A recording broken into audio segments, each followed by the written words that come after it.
Friends, this is Srihari from NRI Samay.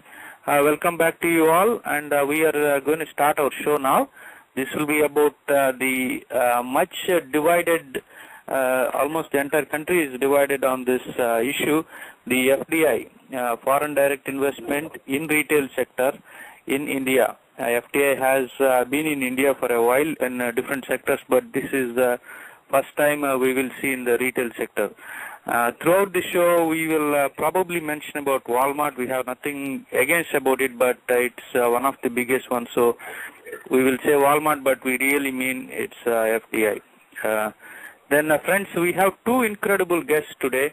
First one, Arbind Singh. He is actually against the FDI coming to India. He's an Indian social activist. He founded Nidan, a non-profit organization for informal labor. It operates in Bihar, Uttar Pradesh and Rajasthan. He greatly improved the bargaining power of street vendors with the state governments. Arbind Singh is from Bihar. He spent his earlier years in Katihar, a district in northeast Bihar, which is a hub of first generation of migrants. He also co-founder of the National Association of Street Vendors of India. He is the president now. Then in 1990s he got his degrees in sociology and law from Delhi University. Recently he has also got a Skoll Award for social entrepreneurship in UK. On the other side, who is supporting the FDI? It's Mahesh, Ashwin Mahesh. Ashwin has been on NRI Samay before once. So he is LSP Lok Satta Party National Committee member. One of the 50 people who will change the world. It is said by the Wired magazine in UK. He was the astronomer at NASA. Then he moved to Bangalore. He solved a lot of traffic issues. In Bangalore, he worked with politicians and bureaucrats and several others. He teaches at IIM, a prestigious school. Then he also published India Together magazine. He is very well known for the corruption Saku and IAC movements, and he was a fellow, Ashoka fellow for global social entrepreneurship recognition. Friends, so that's going to be our panel. You are free to participate in this debate. Please call us at 323-410-0162. You can get this number from nrisamay.com, and where you can also listen. And you can also participate in the chat and submit your questions. We'll ask those questions, or you can call us directly and ask those questions. Friends, we will jump right into the show. So today, recently, India has given a green signal for the FDI, foreign direct investment. What that means is superstores like Walmart can come to India and set up their shops directly, which means they have more than 51% is allowed now, so they have full control on what they want to do. There are definitely positives and there are definitely some negatives, but the country is divided. People who believe that Walmart is good, they believe it's really good. People who don't believe, they think it's going to devastate a lot of other people. So, friends, let me start with Arbind Singh. Arbind, recently, and last week, the Street Vendors Association of India has demonstrated in Jantar Mantar, New Delhi. You were in the front of it. Can you tell us what you guys were doing there and why you were doing? No, we are definitely, you said that there are some negatives. There are not some negatives. There are a lot of negatives. And I think they are full of negatives. And, we are demonstrating, we oppose FDI in retail. Actually, if you ask, I oppose all the easy solutions we look for, So if there are problems, you should address the problems, try to solve the problems, rather than look for easy solutions. And, in developing countries like a developing economy economies like ours, we look for company-based solutions. That's the worst thing that this country is suffering from, For every little thing, we are looking for a company-based solution. Companies will come and solve our problems. No, I think we should look for solutions from within. What are the better solutions that we can offer? So FDI in retail, it will destroy jobs of livelihood of lakhs of working poor, hundreds and thousands of working poor in India. And it will not do by a market-based competition, I can assure you that, It will do by misusing the police, misusing the municipality. When you open up a store with such huge investment, it is very easy to drive away the poor with your resources. You will deplete the cost in the beginning, say for 4 months, 6 months, and then you will bribe the police, the municipalities to drive away the street vendors. It happened, when this in India, when these Indian retail companies, they started opening their stores, in whether it's, I would not mind even naming them, Reliance, for example. So in the places where they opened their stores, there is no free competition. They simply drove away the street vendors. So we are not saying that, in the market we will not survive. But misusing the market, we will not survive. That's our problem. Our bargaining power is not that strong. We cannot hold our, we cannot work on a loss basis for 4 months, for 6 months. These companies have huge business plans. Their profits many times, it comes after 3 years of operations. So a street vendor cannot do that, And if we look at the situation in the urban cities, working poor struggle every day against the police, the municipality, against the mafia. So we are putting the vulnerable in competition with giants. What kind of competition can this be? So I would have preferred, if we want to bring Walmart, if you want to bring FDI in retail, you first regularize the street vendors, give them secure places, And after giving them secure places, you bring these companies. I'm not afraid of competition. What I'm afraid of, that this market will be misused. What happened that recently, we have been pushing for a law for street vendors. It has just been introduced in the parliament. This law seeks to regulate street vending. It seeks to secure livelihood to them. But before this law will be implemented, the FDI will come into place. So there is incoherence on part of the government in terms of what kind of policies the government wants. Ultimately, what does the government want? What is the result that we want? And as I said, we are against these company-based solutions, For every, informal sector work, Arbind, these companies are coming. Yes. Arbind, I'll come back to you, but before I go to Ashwin, can you quickly tell me, you've been to US recently, have you visited Walmart? Not Walmart, a recent visit, but I have visited in the past. I have seen the store. Okay, thank you, sir. Sir, Ashwin ji, you have listened to Arbind, and also you are very much aware of the FDI issue. Recently, you had a Twitter conversation with, open conversation with several people. Could you tell us why the street vendors should not be afraid of FDIs? Or in general, what's the bigger picture? Yeah, so there are 4 or 5 things. As Arvind said, Sir, if possible, could you please speak up a little bit? Yeah. Is this better? Let me see if I can raise Yeah, a the little volume better, yes. as much as possible. Yeah. As Arvind said, they are not afraid of competition. Street vendors or anybody else really who does a good business and is savvy about what they are producing or what they are retailing is usually never afraid of competition. What he's saying is that he's afraid of a regulatory environment, of a malfunctioning administrative and governance environment in which large companies may simply abuse the governance systems And that's really what would put them out of business.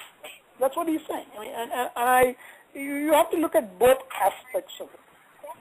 This is only partly an economic problem. It's only partly an economic decision. It's equally a political decision. Now, I have absolutely no doubt that vendors at the smallest scale need to be protected, they need to be given certain rights, and they need to be, we need to figure out how they should be protected both economically and socially in our economy. I'm a supporter of the national street vending policy. I've personally followed this for many years. I've reported on it, and I appreciate that at last we are getting to a point where there is some hope of a street vending policy. I'm not fully satisfied that it's a good policy. I'm not fully satisfied with the way the government is going about it. But I'm saying there should be no doubt in Arbind's mind or anybody's mind that this is about for or against street vending. Let's look at 2 or 3 things in particular. One of the problems in India is that the infrastructure for the carriage of goods from production to consumption markets is very weak. There's a lot of rotting stuff in the agriculture industry. There's a lot of stuff that goes waste because you don't have a cold chain. There's a lot of stuff that isn't properly warehoused and distributed in cities. Therefore, if you look purely at the infrastructure component of the retail industry, the logistics component of the retail industry, there's absolutely no doubt that investment in these sectors would dramatically open up better delivery channels, not only for the existing players, but for those who are currently not able to access markets at all because these channels don't exist. So we must separate what we mean by FDI into 3 things. First is the infrastructure, the sheer backbone by which goods move from producers to consumers, number 1. Second, we must understand that in all of these systems there are multiple stakeholders. It is certainly a legitimate thing to worry about the concerns of producers, the concerns of others who are making their trades out of existing channels of retail. But it's equally important to ask what would be best for consumers. We should not make the mistake of asking the producers what would be best for consumers. And I think we must make an independent judgment of what would be best for consumers, either by asking them themselves, or by collecting data about it. And it's equally true that many of the current ways of doing retail, especially into urban areas from goods produced in rural areas, involve a huge number of middlemen in operations that can never be justified as merely livelihood. Fundamentally, the middlemen in a lot of the retail channel operations here in India have not really earned, in some ways, the right to protection of the state by assuring that they are both pro-producer and pro-consumer. If anything, the evidence is overwhelming that neither consumers nor producers are benefiting because of this middleman. So there are some structural problems that have built up over a period of time, and these problems need to be addressed. It is also a political problem for a different reason. Whether we like it or not, we no longer have the luxury of asking in isolation, is FDI a good thing? In fact, we don't even have the luxury of asking, is big box retail a good thing? And then asking as a secondary step, is big box retail owned by foreigners a good thing? Actually, that's all we are talking about. When we say FDI is a good thing, we're not able to argue why FDI is a bad thing while Indian direct investment in big box retail is a good thing. I was talking to a trading association chief here in Bangalore the other day, and his immediate response to that was, well, even big box retail by Indian owners is not a good thing. Forget about foreign owners, but we shouldn't really have big box retail at all. The problem in a democracy, the political problem, comes from a different aspect. Just let me finish. Political problem comes from a different aspect. In any democracy, invariably we only are able to say what each of us want. I can say what I want. I can never say what you should or should not want. That is a thin line. I can argue what is right and what is good and what is healthy for the national economy, for public policy. But the minute we begin to say that I am a better judge of what is good for you, then we've got a problem. And I think this is the line that we are trying to figure out with a lot of the conversation about FDI. Sir, we have a caller. He would like to ask. He is Raghava from Houston. Raghava, are you with us?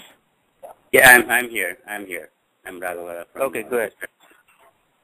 Hello. I think good morning for us, good evening for you, Arbind ji and Ashwin ji. Namaste. Good morning. Yeah. Right, ji. So, see, I'm here in US for the last 12 years, and I'm a community activist here. I do for the last 4 or 5 years. I'm dealing with so many organizations and food, the causes, different causes, and so many health related, agriculture related, the community related, which are the cultural things. So many things, and so of course directly related to politics. And I'm following here in US and also in India. So coming to the point of the FDI here at this point, this is a little bit I want to give upfront the thing, like before we entered into this situation, before the Manmohan Singh government said, okay, yes, we are going and it is for states to decide. There was, in a parliamentary session before, last parliament session, there was a debate on this, and the then finance minister, now the president, Pranab Mukherjee, said, okay, we want to have this, we have a consensus, and only we are going to introduce this. And then they came up with a committee under Murali Manohar Joshi, and the committee gave a report, and it is, the bottom line is no to that, no to foreign investments in India. And now, within no time, they found an alternative saying, oh, okay, we are going with this, and we'll give power to the states, and they can implement it without even the consent of the parliament or any session or anything.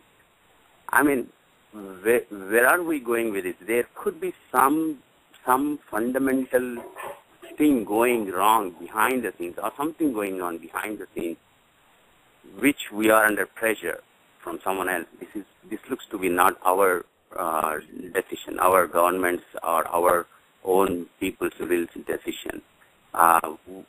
What do you say about this, Ashwinji? I have a lot of other questions for the moderators, and but this is my first question. So, what is it about this, Ashwin? Well, the fact that UPA has done it in a particular way is a different thing from asking whether it should have been done at all. I think they're pretty ham-handed about the whole thing. They don't really.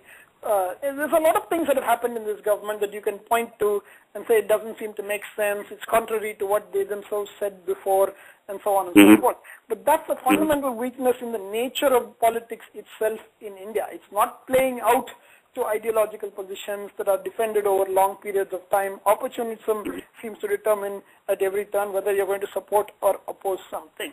So I don't want to read too much into what Pranab Mukherjee said or did not say and what he did or did not do, because frankly, that's never been the way politics has been played here in India. But you're certainly true, you're right in saying that we seem to be making some of these decisions under a certain kind of pressure. Now, it's worth reflecting on that. We too exert pressure. It's not such a simple, it's very easy to think of India as a victim in a lot of these situations. But India is equally a participant in the same global economic interconnections, of which occasionally we may perceive ourselves to be a victim. If our entrepreneurs are going and buying, let's say, mining lands in other countries, if our entrepreneurs are buying or leasing hundreds of thousands of hectares for agricultural activity in other countries, would we see those kinds of activities as inherently advantageous to the Indian economy? Or would we say, well, it would be better if Indian entrepreneurs and Indian businesses by and large focused on only what they can do inside their country, and where's the need to go anywhere and go looking for markets abroad, so forth. Why I'm saying this is that it's very easy to imagine ourselves as victims of something and castigate somebody else as an oppressor in all of this stuff. But it is a complex environment. We go out there and we want certain things too. State Bank of India would like to open additional branches in the United States of America and in Europe.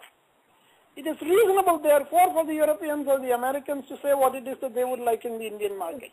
It cannot be that when we ask for something in another country, somehow that is thought to be reasonable, But when other countries come to ask what they want in India, we imagine that all of this is some kind of pressure.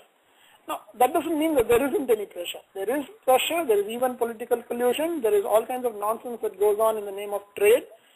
And certainly we need an improved governance and regulatory environment which can handle that. But that is a political failure.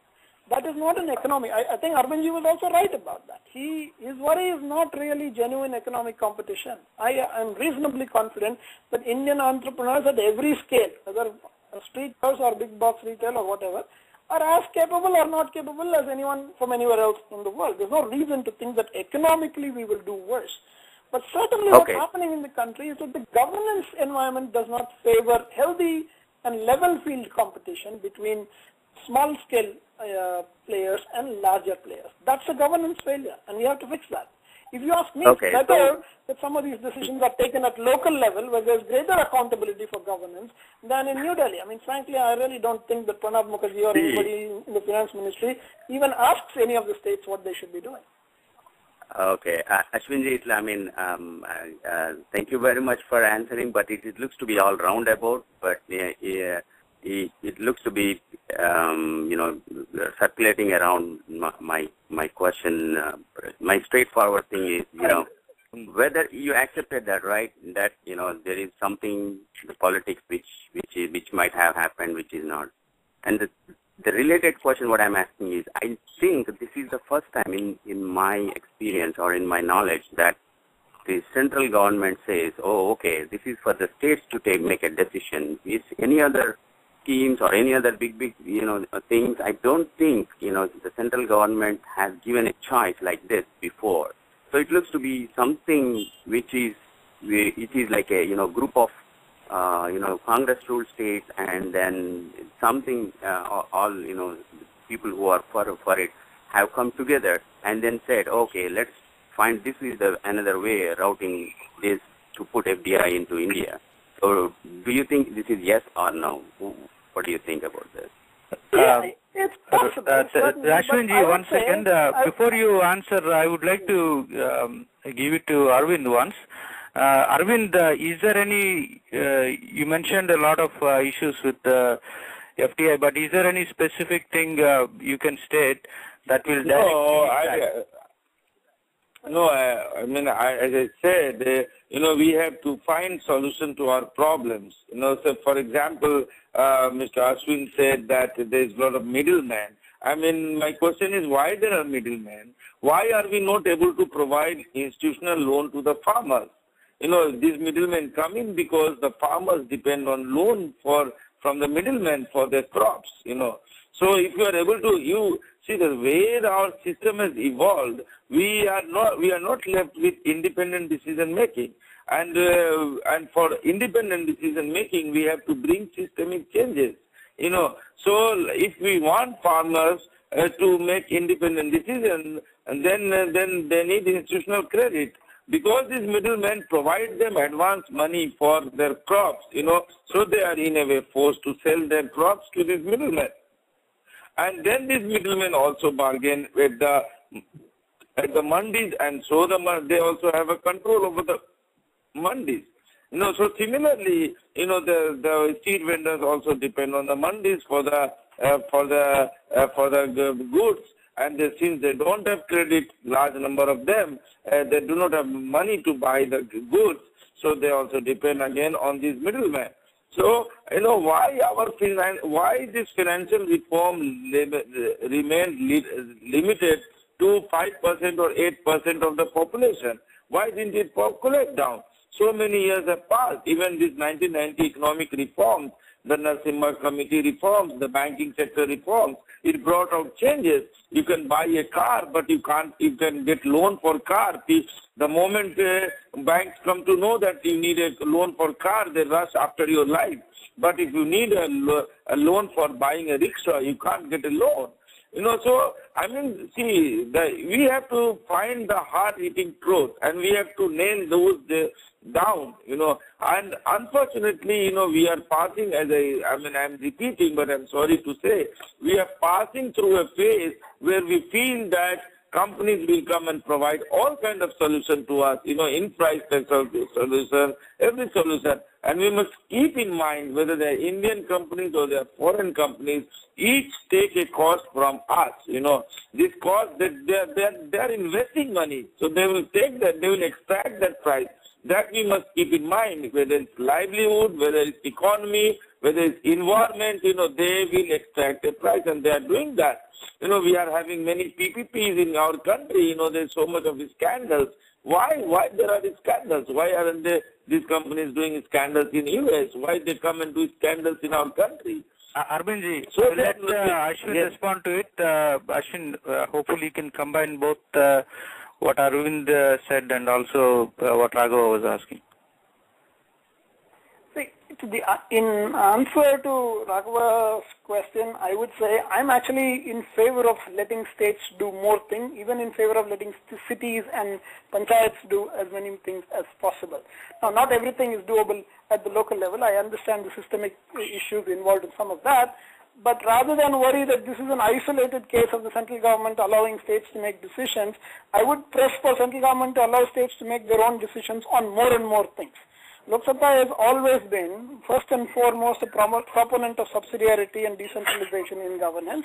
And almost certainly, I think that will be a much better path to a lot of decisions in public space than letting New Delhi make decisions for us, number one. Second, you must understand that I'm not against the kind of systemic reforms that Arvind is talking about. In fact, I'm equally demanding of those things. I don't think we have appropriate access to credit for people in low-income situations, people who are dependent on seasonal cycles of livelihood. We don't have reasonable access to credit. And of course, there are middlemen who have occupied those roles. And I'm all in favor of getting rid of those middlemen too. I'm not saying that FDI is the only way to get rid of the middlemen either. But what you must understand that just because I argue for a particular economic position doesn't mean that I'm in favor of all the other political realities that have been constructed by Congress or BJP or other parties. Lok Sabha has its own positions on those as well. In fact, we were almost certainly the only party that called for a Lokpal bill amidst all of this turmoil that was going on. We argued for electoral reform, judicial reform, and every kind of reform that's out there. And decentralization, more powers to local bodies. So in some ways, you have to look at the totality of our position. You can't say that an isolated view on one thing, which is our position, must be combined with the Congress position or the BJP position on economic thinking or governance flaws. I'm not in favor of their governance flaws either. So the way I would therefore answer the question is to say, we must certainly understand that there are governance deficits, and the governance deficits have to be tackled and fixed in their own right. But I don't believe that it will be possible, politically or economically, to solve the economic problems in isolation of those governance deficits. Whether we have the luxury of saying, well, we must wait until the economic governance deficits are tackled before making any decision on the economic side, I don't think we have the luxury, and that luxury comes partly from pressure in international trade, partly from the vested interests of Indian businessmen, partly from the vested interests of other businessmen. There's nothing you can do about it. This is the reality out there. We mustn't pretend that, one set of people are angels and another set of people are wolves or devils. The reality is that people operate in the marketplace out of vested interests, whether they are Indian vested interests or, local vested interests. You can go 20 kilometers from the city and people will be arguing about the vested interest of the village versus the vested interest of the city. You can go 10 minutes from my house to the main road and people will be arguing about the vested interest of the main road versus the vested interest of those who live away from it. Therefore, you can't remove that. What you can do is to create a level playing field in which people are honestly able to compete with each other based on their performance for the consumer's attention. Don't leave the consumer out of this conversation. Because I've seen that in many of these conversations, Ashwinji, sorry to interrupt. I think we can focus on, I will agree that consumers, I think, will be the biggest beneficiaries. But we want to touch base on one more thing then before we go to the consumers. The economics, talking about the economics. I'll quote something here about Walmart specifically. In 2001, the average wage of Walmart sales clerk was $8 per hour in US, so which translates to about $13,000 per year in US, while the federal poverty line for family of 3 was at 14,000. So these guys were making less than were making below the poverty line. And the founder of the Walmart once said that, I begin quote, "I pay low wages. I can take advantage of that.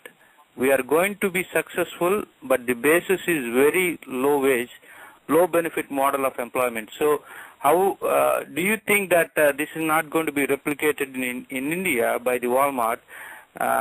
Probably even more easier, because it's not so much organized, or it takes a longer time for India to respond for these kind of nitty-gritty issues once the Walmart is in the place. Certainly, I mean, there are two ways of thinking about it. Walmart, incidentally, has not been successful in every country that it went to. I mean, both in Germany and in Korea, Walmart was forced to retreat after several years of operations trying to get themselves into a competitive position in those markets.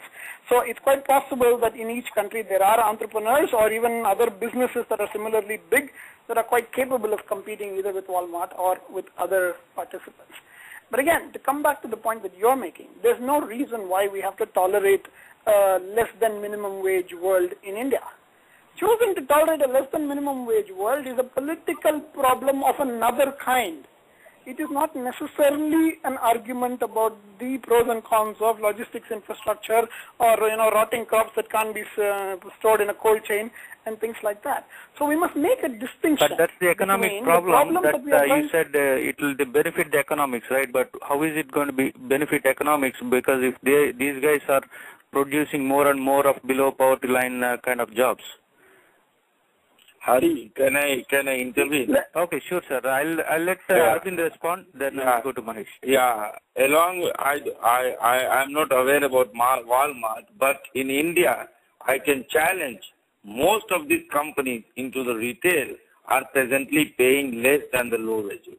And I will request Ashwin also to investigate in Bangalore. I work with youth whom we train, we provide skill development, we place them. And in each of these companies, we are struggling to get them minimum wage. Thank you. I just wanted to. Can I respond to that? Yeah. No, yes, sir. Please go ahead. Again, like I said, please don't make it seem like I'm in favor of less than minimum wage. Like I said very clearly, there's no reason to tolerate a wage but what's happening, that's important. Standard of living. Therefore, that is a political problem that needs to be addressed.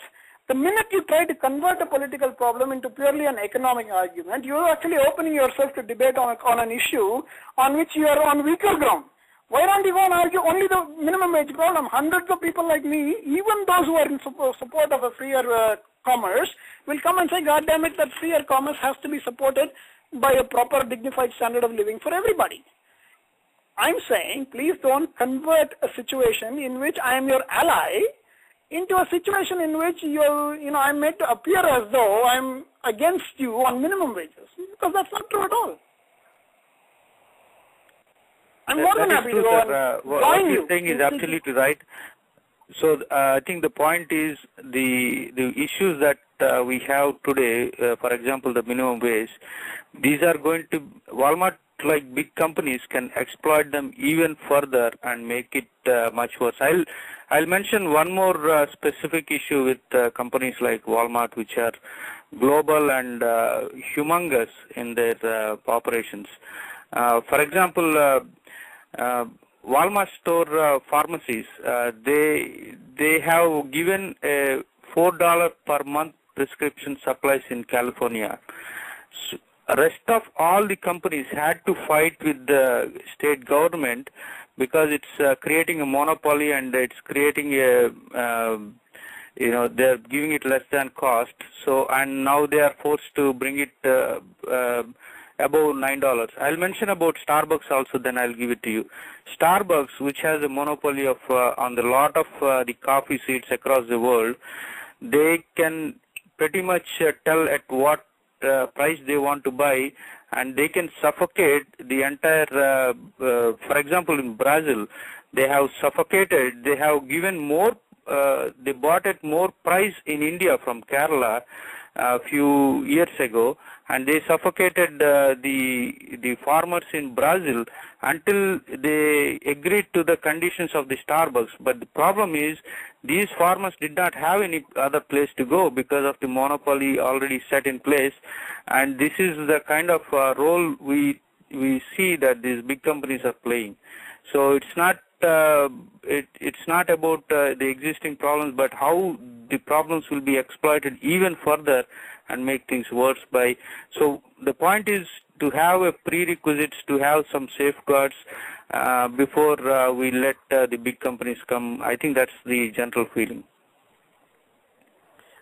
Here, you have to make a distinction between foreign big companies and Indian big companies also. Keep in mind that all of the stuff that we are talking about in such a heated manner over the last 2-3 weeks has come about not because big companies were permitted or banned from doing something or the other. This question has come about primarily because now foreign big companies are permitted to do what Indian big companies were always permitted to do, right? So that is the trigger for this round of the conversation. My point to you is that if there are things that the Indian businesses are permitted to do which are harmful to millions of Indians, that needs to be fixed. To argue that somehow the foreigner is the devil in the thing overlooks our own flaws in how we have allowed the governance system to develop. I'm all in favor of fixing that governance system. I'm happy to work with you to make fixes to that governance system. But please don't tell me that suddenly because we have opened the door to one more joker to come and participate in our economy, suddenly things have become worse. Because I don't believe that. First of all, many of these guys may not even be able to compete with Indian conditions. Who knows? 10 years from now, it's quite possible that these large corporations that we are worrying so much about may even decide, well, it's not possible to compete in India and may withdraw. After all, they've done that in other countries. So I don't want to assume that they are somehow going to come and eat us up because our competition might be able to hold them off. But more critically, I think street vendors in particular have a different problem. It's not purely about the economics or about the wages. Street vendors in particular are suffering from delegitimization of their very existence in urban areas because of a certain understanding of what public space is and what public space should be used for. This is the real problem. Going back to the way Lutyens and others imagined the Indian city, the Western imagination of the Indian city has been very different from the historical Indian imagination of the city.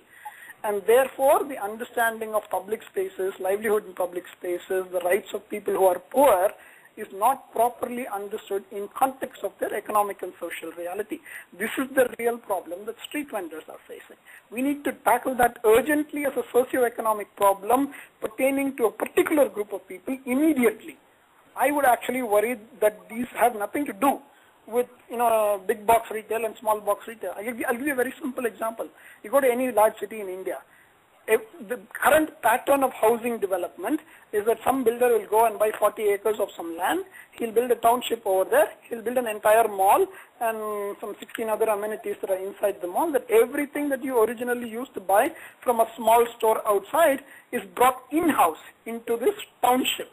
And the whole thing is in fact sold to the public as a self-contained thing from which you never even have to leave in order to get all your civic amenities and your purchase needs met. In this scenario, nobody is even looking at what happens to the guy that used to be vending things in neighborhoods in the city until yesterday. These are the real problems. The problem is 800 people move to Bangalore every day. We don't have a housing policy that can put even 2% of them into a decent house. Of course they're going to find themselves on the street. And if they're on the street, can they get by without a livelihood? No. Of course they're going to do whatever it takes to make a livelihood over there. What is our policy for addressing this reality? I would much rather work on that, I'm telling you. I'm not that interested in all these international commerce problems. I'm much more interested in the everyday problems of ordinary people who are already in our cities and who don't have real prospects of education or health care or livelihood. We must work on those things. Sir, I will ask a question to Arbind. It is from Raghuram Tadimala. He is from Atlanta. Arbindji, he is asking, does the current version of the mandate investment in farming sector by foreign companies and if so, to what extent?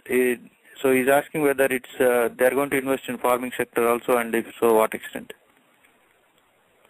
I'm not very much aware about the investment in the farming sector, but I would also not say that the way farms are organized in our country are satisfactory.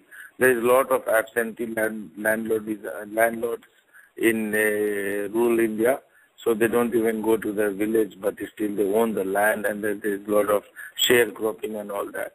So that also needs very urgent reform. And taking a cue from what Ashwin was saying, why there is so much of aggression on the part of the government for this multi-retail, FDI in multi-retail. Why there is so much aggression? Why there is not equal kind of aggression for other sector reforms? That is the need of the hour, that, if you want to change the country, as you were saying, that the Western planners didn't understand the historicity of Indian cities.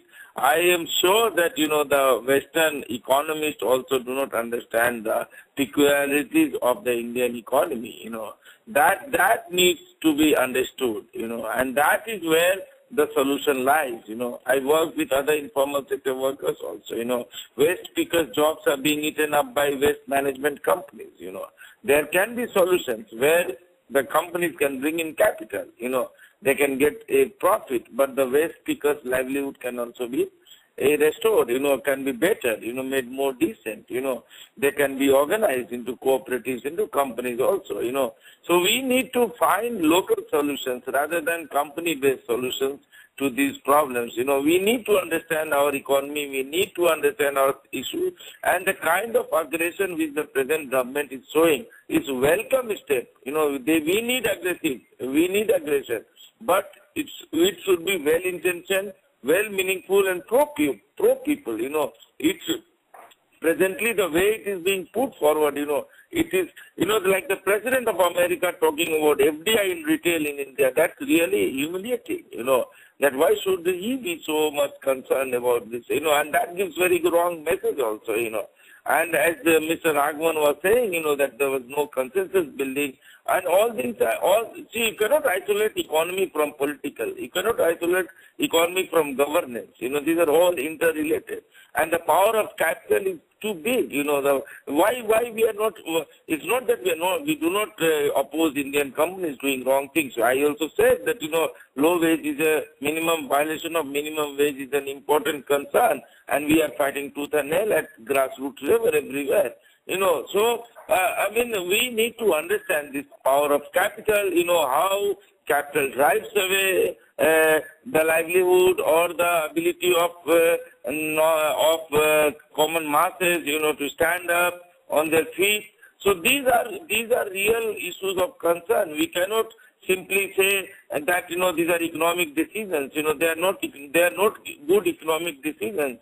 The decisions have to be more grounded, so that, the fruits of development must go to everybody. The fruits of globalization must reach to everybody. Fruits of globalization should not be limited to FDI, to big companies, to large corporations. How we can enable others to, we are not saying that globalization is bad. But these fruits of globalization, like if globalization is leading to bigger cities, more cities population, better economies in cities or better economies in rural areas, how the common masses can benefit. One of the claims of the present government is that it is going to create jobs. If Walmart is going to create the kind of job which Mr. Hari was talking about, this $13,000 per year, so we are not leading, we are giving false promises to the country, and the country is understanding very much where the decisions, why these decisions are being taken. So it's really, sorry. Let me intervene.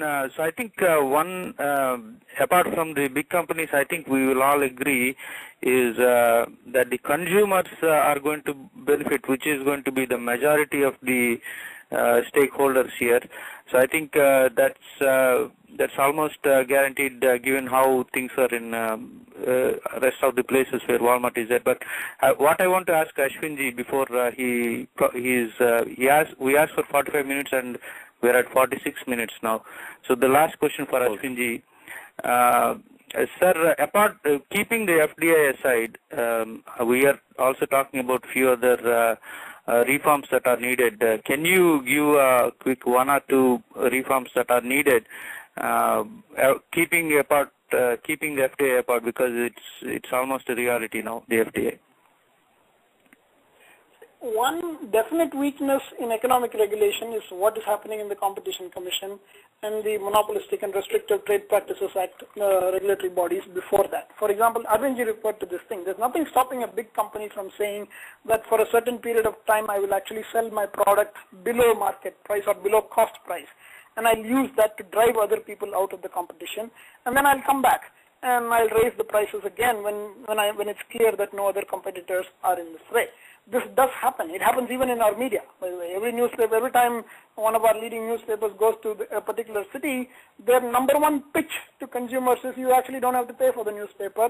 We'll just sell it at so far below cost that fundamentally you'll start buying it, and that's the way we drive others out of business. The Restrictive Trade Practices Commissions and the Competition Commissions need to do a better job on this thing. Competition Commission is basically asleep in this country. You have scenarios where evident cases, for example, the Microsoft case that came up in Europe, in America, even the South Koreans looked at the Microsoft case. After all, Microsoft is operating in India too. Why didn't any of the trade practices commissions in India look at the Microsoft case? Why is it that even on issues of restrictive trade practices that are globally recognized where other countries are tackling international companies, the Indian regulators don't seem to be doing anything? It's almost as though these are not really companies that are headquartered in India, so we need not worry about them. I think that's wrong. Finance Ministry is sending letters to banks to say how they should collude. Literally, insurance companies, government-owned insurance companies are getting letters from the Finance Ministry which say explicitly, make sure that you talk to each other and do not reduce your insurance premiums below a certain amount. This is the government telling an insurance company owned by it, please make sure that you cheat the customer. So we need to reform this thing in the economic arena. The economic regulatory arena is so weak, so collusive, and so fraudulent today, and that's what allows the kind of exploitation that Arvind is talking about. Unless you get economic regulatory reform, you're going to always have the risk that the politics will continue to override economic rationale, and however well-intended your economic policy might be, the politics will be the one that ultimately determines what happens on the ground. That's my real worry. And here I would say, you have to step back and say, when people like me talk about the need for good politics, it cannot be that somehow that is dismissed as, oh, come on, that cannot be done, that's just too big and very difficult to achieve. Let's focus on what problems we can actually solve. How is that going to solve my problem today? But then each of the problems we go back and say, you know what, the real problem here is the politics. And that's why people like me, people like Dr. JP have been saying for years and years and years, the problem is in the politics. Unless you fix the politics, you can't actually fix the economics, fix the social deficit, or fix the cultural problems, fix the rivalries that are abounding everywhere in this country. The politics is the bane of all of these things. So my earnest appeal to everybody is to say, please understand that there are lots and lots of well-intentioned good people in this country who need to work together for the good of millions of people. In the economic arena, yes. In the social arena, yes. In the political arena, of course. But if we excuse our participation in the political arena, the first 2 or 3 will not happen at all. I'm deeply sympathetic and empathetic to the problems of the working poor. I really don't even know how to begin to tell what kind of suffering they are going through in this country. But I'm 100% sure that suffering is not simply the result of economic logic or illogic. That suffering is 100% the result of political failure. Sir, thank you very much for the thoughts. If you have time for one more question, I have Shravanti asking from Chicago. I know you we exceeded you. No, it's all right. I also don't want to leave the conversation in the middle. Yeah, please. Sir, can I ask one more question, or do you need to go? No, please. Go ahead. Ask your question. Okay. So Shravanti from Chicago is asking if there will be a difference in the way government can impose regulations or on FDI and Indian companies. Whether maybe her question also is whether there should be any difference. There can be. I mean, I'll tell you what ends up happening in a lot of these things. It's not economic logic that determines what happens. And it's not even political logic. It's a negotiated thing. Some company like IKEA will come and say, we'd like to open a store in India. Government of India will say, these are the regulations. IKEA in turn will say, well, these regulations are not really acceptable to us, we'll wait. Or they'll make a petition saying, can some of these regulations be waived so that, we could begin to set up shop in India. Really what happens therefore is that the process by which a decision is arrived at, that's where we need to focus. In India, there's a very nice book actually, it was written by Professor Pradeep Chibber many years ago. It was called Democracy Without Associations. What we don't have in this country is a culture of working relationships among interest groups to watch the processes of public administration and governance and intervene in those processes. We're almost always debating the high-level principle and the policy and the decision, but the outcome invariably is the result of processes that are going on in a very mechanical and almost unstoppable way, because they just go to the next step at every step. Therefore, even interest groups, whether it's environmental groups, I think environmental groups are actually getting better at this, which is why some of these runaway projects in the industrial sector are now coming under much more attack than they used to. We need to understand what the processes of government are and make sure that we have the capacity to intervene in the processes of government to ensure public good. And that is the real thing, that whether Indian companies, external companies, whatever logic you set up, whatever policy you set up, some three guys will write a letter saying we request that the following policy be waived for us because of A, B, C, D, E. In the process of that communication, do you have the capacity to intervene? That's what determines what the outcome will be. All right. Thank you very much, sir. I would like to ask a couple of more questions to Arbind ji. So, Ashwin ji, you are free to stay on the call and listen, or you can drop off. I know it's you only gave 45 minutes, and I really appreciate you coming and spending time and explaining through this FDI issue. Thank you very much. Arbind ji, I would like to ask. Yeah, so I hope you won't mind it. Okay. Yeah. Sure, sir. Definitely. Okay. Thank you very much. Arbind ji, what I would like to ask is, apart from the FDI, I mean the Street Vendors Association of India has been doing a lot of great work. Could you tell us, keeping the FDI aside, what are because I know you will keep fighting about the FDI, but the government is pushing hard on it. So what are the other demands that Street Vendors Association is making today?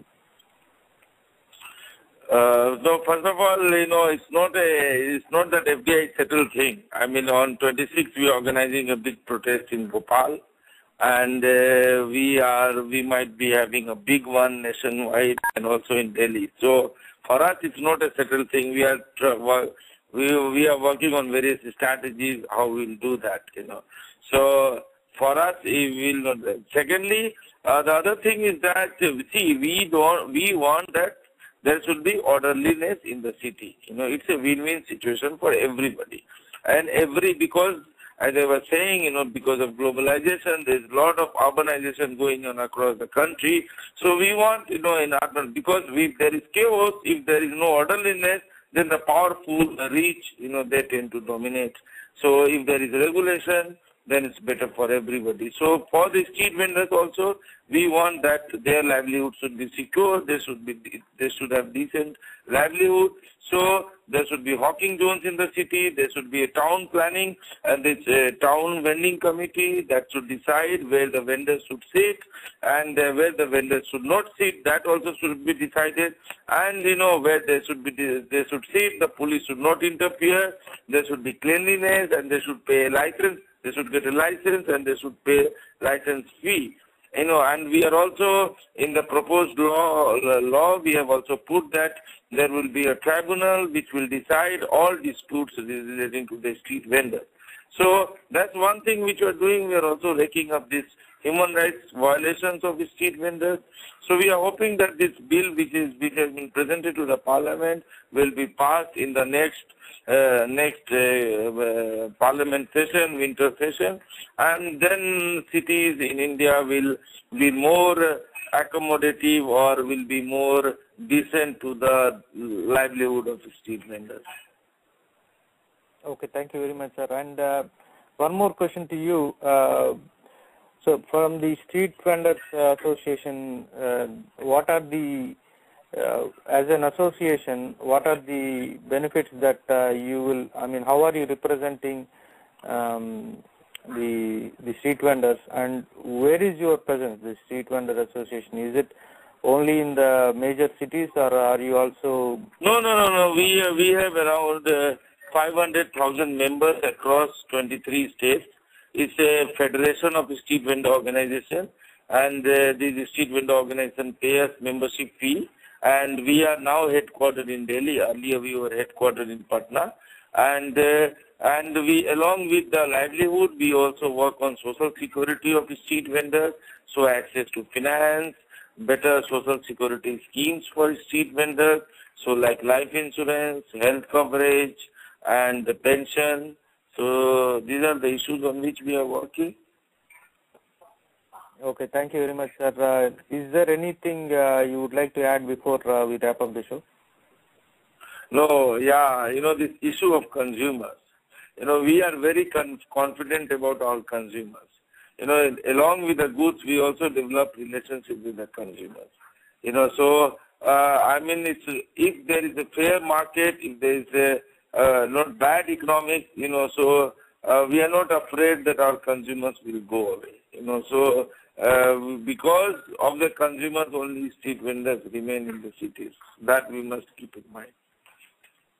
Okay, thank you very much, sir. I think talking about the consumers, I would like to really quickly bring it up. The problem with earlier in the show I mentioned consumers will be biggest beneficiaries, but there is one concern that if we allow big global companies in retail sector, that they can use India as a dumping ground. For example, that's what they are doing for Mexico. Suppose what they could send the expired goods in US to Mexico, or something is rejected by FDI in US, they will ship it to Mexico. Similar thing can happen, that if FDI has more regulation and they are saying FDI is a US organization who regulates the food. So if they say that this product cannot be sold in US, there is a very good chance that these Walmart companies can send it to India. See, even in today's markets, mandis, within 6 hours of goods reaching the mandis, they reach the customers because of the street vendors. So even these present retail chains in India, they reach the vegetables in the evening, from the mandis to the consumers. So the consumers are able to get them in the store only in the evening. So there is no fresh, it's called Reliance Fresh, but Reliance Fresh actually doesn't have fresh vegetables. So the customer, so the street vendors are faster. So we overlook or ignore the strength of our systems, and we think that others will provide better solution. I think we should introspect what is bad within us and how they can be improved, and rather than, and this company-based solution is just too much. For every little thing they feel a company will come and they will provide the solution. That's not possible. Right. I'll give you one more example. Recently there was, I think 2 years ago, there was some toys which were made in China, which had cadmium in it, which is dangerous, which is poisonous for human beings to be using those. There were cadmium in Miley-Cyrus products which were used by the kids. So these are the kind of things that are possible at a much larger scale with having a big giant global corporation. And obviously this is this is as much possible with big box stores within India, like mentioned Reliance. So there has to be some regulation and some more strict rules. So the FDI is not going to completely solve. Or it's not going to completely destroy. But it's just whatever is today, it will magnify. Whether it's good or bad, it's going to magnify. Is what my final thought is. With that, I really appreciate you spending an hour with us. I know it's pretty late in India, and you also have to take a morning flight also. I wanted to ask this question. You received a Skoll award for social entrepreneurship from UK. Can you tell us about that? How your experience was? Well, it was like they recognized our work with the informal sector workers. And so this award was in recognition of that. And in order to help us do more in states where we don't have very good presence, so they are also providing code support for unrestricted support for that for 3 years. So it has been a very good experience till date. Okay, thank you very much, sir, and I wish you luck in the next protest sessions that you are going to do. And you have a good night. Thank you for having me. Friends, that was our show with FDI. We heard from both sides, and we will be doing more of these shows every Saturday and Sunday at 9:30 p.m. India Standard Time, 12 p.m. Eastern Time, and 9 a.m. Pacific Time. Thanks, friends.